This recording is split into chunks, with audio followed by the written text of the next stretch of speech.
Hi, Mr. Kirley here for lesson 2, and I might have forgotten some things in the first lesson to mention, which I'm going to bring up here, and that's the tuners, these bridge tuners. If you can at all, get these installed. They're tiny little pegs that fit down here for the fine tuning. And these pegs up here, you can tune with those, but it takes longer. And also when you're tuning, I'll just show you. I'll turn on my tuner here, which is one of these Snark, a blue Snark tuner. When you go to tune a string, you pluck it with your thumb, right, and it'll go right to G. That first one's never a problem, but when you're doing the other ones, D is okay, right? You can see the green bar on there. But what A does, A will start resonating with D, with the other strings that are like a third away from it. It'll start giving you problems. So what I do is after I pluck it with my thumb like that, then I put my thumb on the string, and that'll stop it from having sympathetic vibrations with the other strings. So if I hit D, as soon as I get it tuned up, like back here, then I put my thumb on it and deaden it before I hit the next string. And I deaden that before I hit the next string. And that's an important step, or else this will start bouncing around, picking up all the sympathetic vibrations where they resonate with the other strings. I didn't talk about the tension on this either. You turn this thing at the bottom here and it'll tighten up. Tighten everything up. You don't want it too tight. You don't want it looking like a bow. It's like a bow and arrow. You just want it so that when you touch the strings, when you take a stroke, it goes, almost touches the wood part when you do that, but it doesn't. Okay? Now I didn't talk about the rosin either. When you rosin the bow for the first time, it's a lot of work if it's a new bow, because you've got to start at the bottom with the rosin, move it up and down quite a few times, like maybe 25 times, and then you go to the top and do it up there same way 25 times. Then you start joining the top with the bottom, up and down, right, and do that 25 times. So you got lots of rosin on your bow then. That's if you do it the first time. The second time, like every time you're going to play after that, you just have to take the rosin and move it up and down maybe 5 times, and then it's ready. Okay. I don't know if there's anything else I forgot that I was thinking about.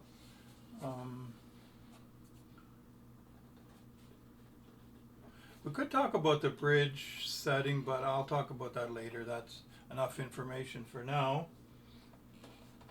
Now I already have a shoulder rest on this violin. This is my violin. It was given to me by an old Ojibwe chief when I was teaching the indigenous people up north. I found out that it was built in the 1800s, in the latter 1800s. So it's, it's over 120 years old, and it still sounds great.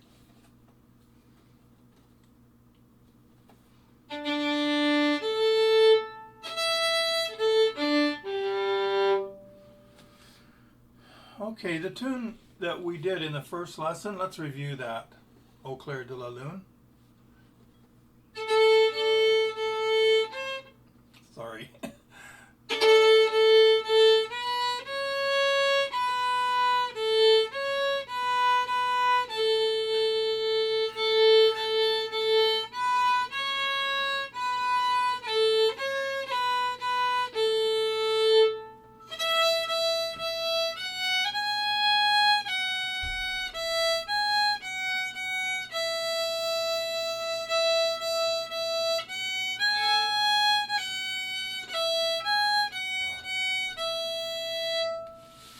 Notice I was playing around the top 10 inches of the bow up in here.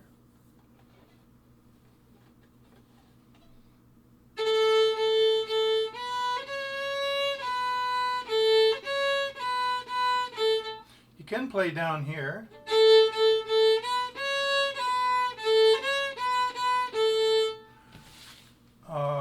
And in the middle of the bow. Just wherever you find it comfortable. I find that when I get doing jigs later on, I like to be in the top, about the top 10 inches up here. Okay, the tune for today, oh, and I wanted to show you a variation of Au Clair de la Lune, and that is to put shuffles in it. What's a shuffle? A shuffle is da da da da da da da da da da da da da. You hear it in rap music all the time, in dance music. But on the bow, on the violin, it sounds like this.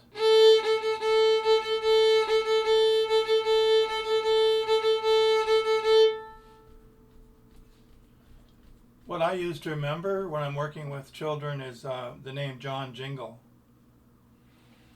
So you get John Jingle, John Jingle, John Jingle, like that.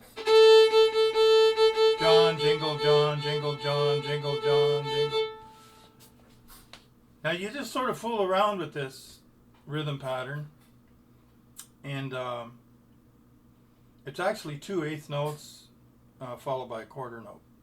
If you know what your note times are. So let's see where we can put that in Au Clair de la Lune.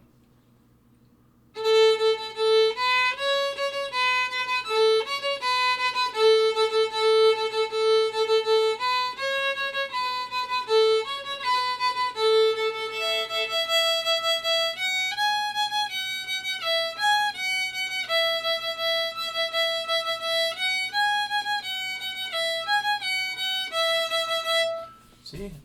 It already sounds like a fiddle tune, and it's not. But you put shuffles in it, and you can feel your feet wanting to move, right? The shuffle. Shuffle is an interesting rhythm. I have the John Jingle shuffle. I have the John Jingle Heimer shuffle. John Jingleheimer sounds like this.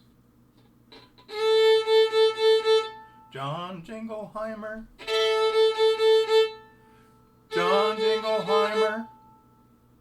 That'd be harder to put in Au Clair de la Lune. I'll try.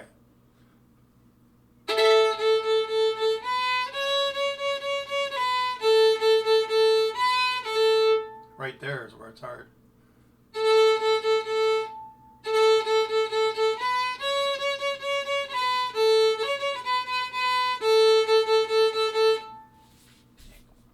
I'd have to think about that. It's, for now, let's just do the John Jingle, okay?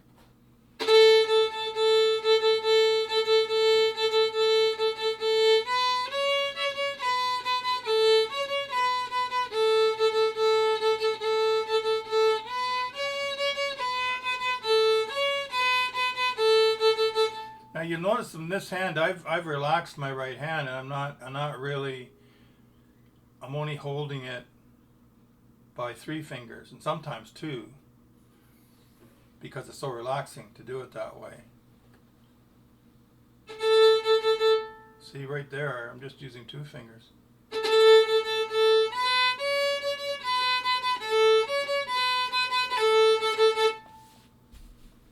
tell me if my mouth's hanging open? Because I notice sometimes now when I get concentrating, I think it's because I'm 76 years old now, my mouth will go down, which is not very polite, right? But at least banjo play. You see, when banjo players do that, they drool. And it drips right on the top of the banjo. Just kidding. Okay, now we're going to take a crack at "Oh, When the Saints Go Marching In." That song goes, "Oh, when the saints go marching in. Oh, when the saints go marching in. Oh, I want to be in that number. When the saints go marching in." Marching in. This guy put 2 notes at the end. Marching in. He goes up to the high E. Okay, Frank, let's see if I can do it the way you've written it.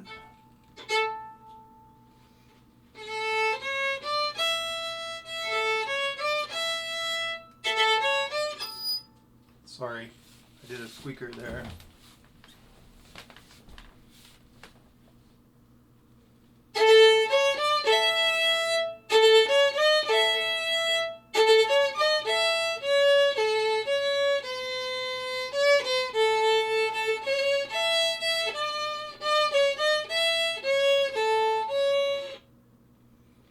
What's that ending again?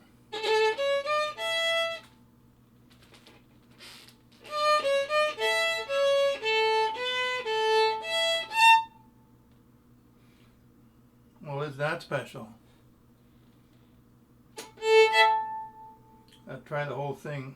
I'm just going to do it line for line now so that you can try it with me. So we'll do it my turn, your turn. This is my turn. Okay, your turn. Oh, when the saints.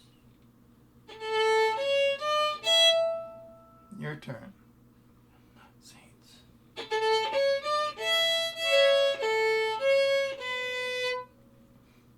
When the saints go marching in.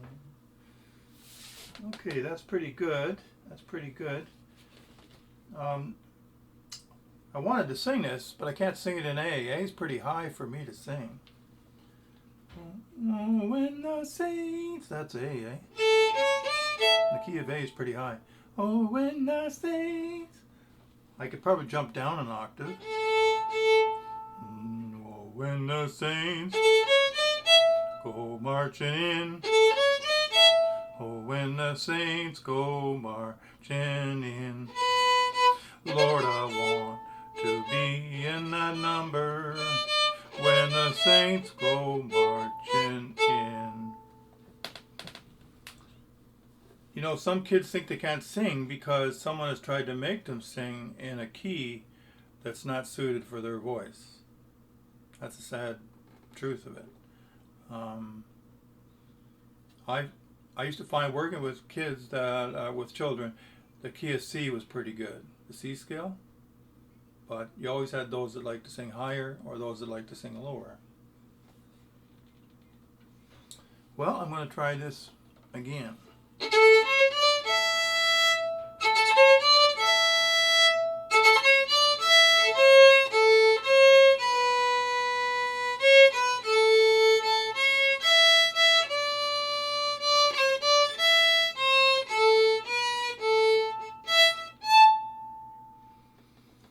That last note is a high A.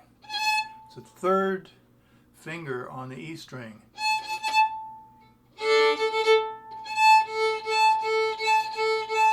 High A, low A.